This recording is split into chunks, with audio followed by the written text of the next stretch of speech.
So అందరికీ నమస్కారం. నేను doctor Rajesh Goud, senior surgical oncology and robotic surgeon, Yashoda hospital, Hitech City నుంచి. సో నేను మెయిన్గా క్యాన్సర్ స్పెషలిస్ట్ అనమాట.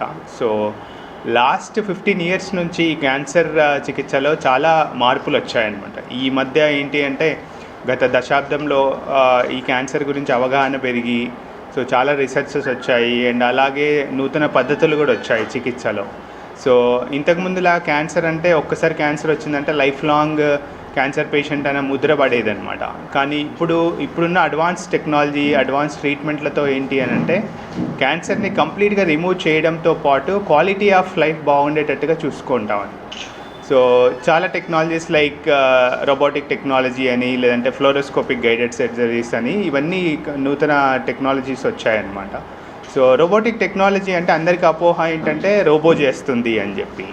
సో కానీ రోబోటిక్ టెక్నాలజీ అనేది ఏంటంటే ఒక మినిమల్ ఇన్వేసివ్ సర్జరీ అనమాట. అంటే వీటిలో ఏంటంటే ఒక చిన్న హోల్ వేసి, సపోజ్ పొట్టలో ఆపరేషన్ చేస్తున్నప్పుడు ఒక 8 మిల్లీమీటర్స్ చిన్న హోల్ వేసి దాని ద్వారా రోబోటిక్ ఇన్స్ట్రుమెంట్స్ పంపించి మనం సర్జరీ చేస్తామన్నమాట.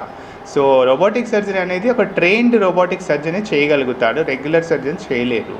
సో మెయిన్గా దీంట్లో అడ్వాంటేజ్ ఏంటంటే, సో 3 డైమెన్షనల్ విజన్ ఉంటుంది అనమాట. మన పొట్ట లోపల యాజ్ ఇఫ్ మనం లోపల చేయబెట్టి లోపలే తొంగి చూస్తున్నంత క్లారిటీ ఉంటుంది అనమాట. దానికంటే మించి 10 టైమ్స్ ఆఫ్ మ్యాగ్నిఫికేషన్ ఉంటుంది. అండ్ అలాగే ఇన్స్ట్రుమెంట్స్ ఏవైతే పొట్టలో పంపించే ఇన్స్ట్రుమెంట్స్ ఏవైతే ఉంటాయో వాటి వ్రిస్టెడ్ టెక్నాలజీ అంటారనమాట. సో మన హ్యాండ్ వ్రిస్ట్ లాగా ఆల్మోస్ట్ 360 డిగ్రీస్ రొటేట్ అవ్వగలుగుతాయి ఇన్స్ట్రుమెంట్స్ అవ్వడం.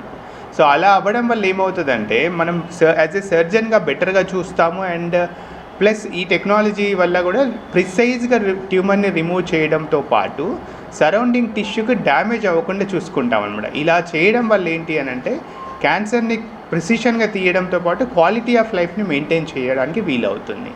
పర్టికులర్ ఇంతకుముందు ఏంటంటే గైనిక్ క్యాన్సర్స్, ఆడవాళ్ళల్లో గర్భాశయ క్యాన్సర్స్ వచ్చినప్పుడు ఏంటంటే ఒక్కసారి సర్జరీ చేస్తే కనీసం 3-4 రోజులు హాస్పిటల్లో ఉండాల్సి వచ్చేది. అండ్ ఒక 15-20 రోజులు బెడ్ రెస్ట్ ప్లస్ మళ్ళీ ఒక 3 నెలల వరకు బరువు పనులు చేసేవాళ్ళు కాదు. బట్ ఇప్పుడున్న ఈ అడ్వాన్స్ టెక్నాలజీ రోబోటిక్ పద్ధతి ద్వారా ఏంటి అని అంటే వితిన్ 24 అవర్స్, అంటే ఆపరేషన్ చేసిన 24 గంటల్లో ఇంటికి పంపిస్తాము. వితిన్ 3 to 4 days వాళ్ళ వర్క్ వాళ్ళు చేసుకోవచ్చు అనమాట.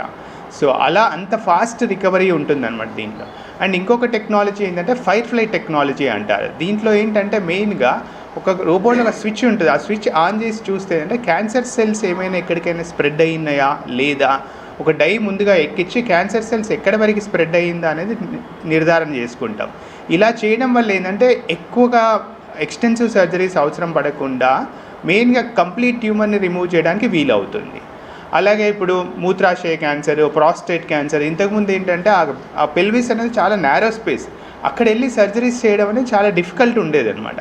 బట్ ఇప్పుడున్న ఈ అడ్వాన్స్ టెక్నాలజీ వల్ల ఏంటంటే ఆ బ్లాడర్ క్యాన్సర్స్కి కానీ ప్రోస్టేట్ క్యాన్సర్స్ కానీ సేఫ్గా సర్జరీ చేయడంతో పాటు సర్జరీ అయినాక యూరినరీ ఇష్యూస్ లేకుండా, సెక్షువల్ ఇష్యూస్ లేకుండా ఉండడానికి వీలవుతుంది. అలాగే కిడ్నీ క్యాన్సర్స్, ముందు అంటే కిడ్నీ క్యాన్సర్ వస్తే కిడ్నీ అయితే తీయాల్సిందే. బట్ ఇప్పుడున్న ఈ అడ్వాన్స్ టెక్నాలజీ వల్ల ఏంటంటే అల్ట్రాసౌండ్, ఇంట్రాఆపరేటివ్ అల్ట్రాసౌండ్ చేసుకొని కరెక్ట్ ట్యూమర్ ఎక్కడుందో ఐడెంటిఫై చేసి కిడ్నీని అంతా రిమూవ్ చేయాల్సిన అవసరం లేకుండా పార్షియల్ నెఫ్రెక్టమీస్ చేయడానికి వీలవుతుంది. అలాగే మెయిన్గా ఇంకొక పద్ధతులని కోలోరెక్టల్ క్యాన్సర్స్. ఇంతకుముందు రెక్టల్ క్యాన్సర్ అని వస్తే permanent colostomy, life long bag బయట పెట్టేసి మన మోషన్ పైప్ బయటకు ఉండాల్సిన అవసరం ఉండేది.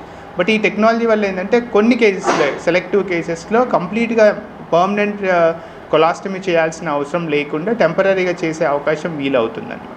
అలాగే మెయిన్గా ఈ పద్ధతిలో ఏంటంటే స్మార్ట్ ఫైర్ టెక్నాలజీ అని అంటారు. దీంట్లో ఏంటంటే ఏదైనా సర్జరీ చేసినప్పుడు స్టేపుల్స్ అంటే 2 పేగులు జాయిన్ చేయడానికి స్మార్ట్ ఫైర్ టెక్నాలజీ వాడితే ఆర్టిఫిషియల్ ఇంటెలిజెన్స్ ఇంక్లూడెడ్ ఉంటుంది అనమాట. అది అలార్మ్ చేస్తుంది.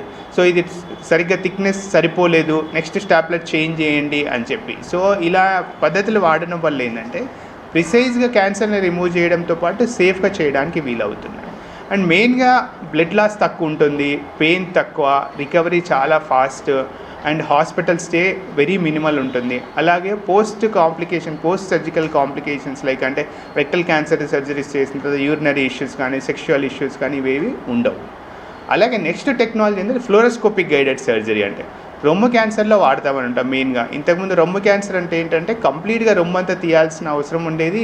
అండ్ లింఫ్ నోడ్స్ అన్నీ కంప్లీట్గా రిమూవ్ చేసిన తర్వాత లాంగ్ టర్మ్గా పేషెంట్స్కి చెయ్యి అంతా వాపు రావడం కానీ షోల్డర్ పెయిన్ రావడం కానీ ఇవన్నీ ఉండేది. బట్ ఈ ఫ్లోరోస్కోపిక్ గైడెడ్ సర్జరీలో ఏంటంటే ఒక డై ఎక్కిస్తాము, ప్రిసైజ్గా ట్యూమర్ ఎక్కడి వరకు స్ప్రెడ్ అయ్యింది, లింఫ్ నోడ్స్కి స్ప్రెడ్ అయిందా లేదా అనేది ఒక చిన్న ఇన్సిషన్ ఇచ్చి ఆ లింఫ్ నోడ్ని తీసి మనం టెస్ట్కి పంపిస్తామన్నమాట.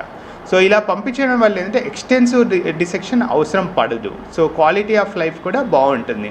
సో రొమ్ము క్యాన్సర్లో కంప్లీట్ రొమ్ము తీయాల్సిన అవసరం లేకుండా బ్రెస్ట్ కన్జర్వేషన్ సర్జరీ చేయడానికి వీలవుతుంది. సో ఇవన్నీ పద్ధతులు, ఏ పద్ధతులైనా యాజ్ ఏ ప్యాషనేట్ క్యాన్సర్ సర్జన్గా గత 15 to 16 years నుంచి నేను ప్రాక్టీస్లో ఉన్నాను.